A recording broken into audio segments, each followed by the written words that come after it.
Alright guys, we got the rear exhaust down, and we got the dry shaft down. The exhaust is sitting over here. I did forget to mention that there is two exhaust hangers. There's a rearmost one, and there's one that's a little bit closer to the front, right behind your muffler. This is an SLP kit I put on not too long ago. It sounds really good. It wasn't that hard to remove since I just put it up. But anyway, after you get that done, and remove your rear tires. And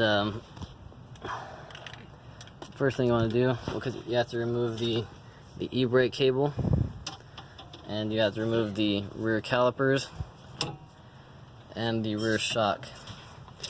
So with the e-brake cable, it goes here. There's an 8mm bolt. Sorry guys, it's getting a little dark out here.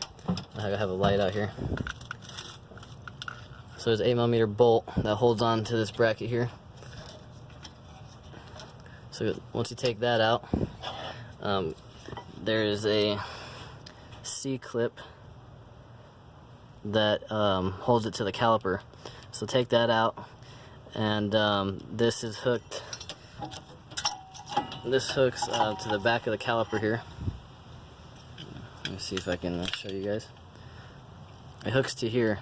So once you get the C-clip out, just grab a pair of pliers and pull it up and over.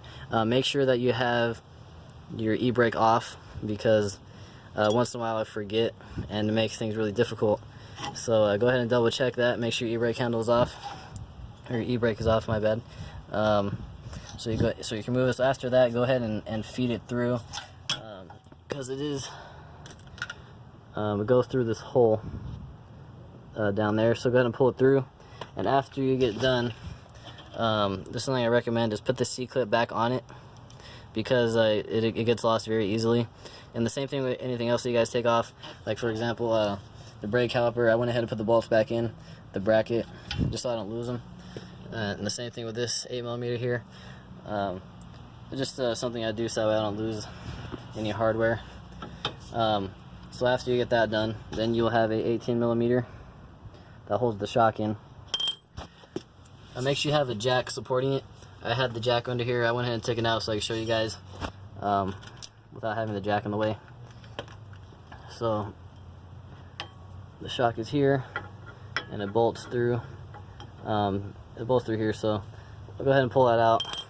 And there is you don't have to worry about holding the back of it, because it does have this flange here. So as soon as it turns enough, it'll hold itself on the A-arm, and it'll come out. So I went ahead and got it off with this DeWalt gun right here, impact driver. Made things pretty easy. So after that, we're gonna go ahead and drop the rear of the subframe. We're gonna take out this bolt here, and the same thing on the other side, so we can go ahead and get the springs out. So I'm gonna go ahead and do that, guys, and I'll get back to you on the next video. It's starting to get dark out here, so I might not have an update till tomorrow. Anyway, thanks for watching, guys. Till next time.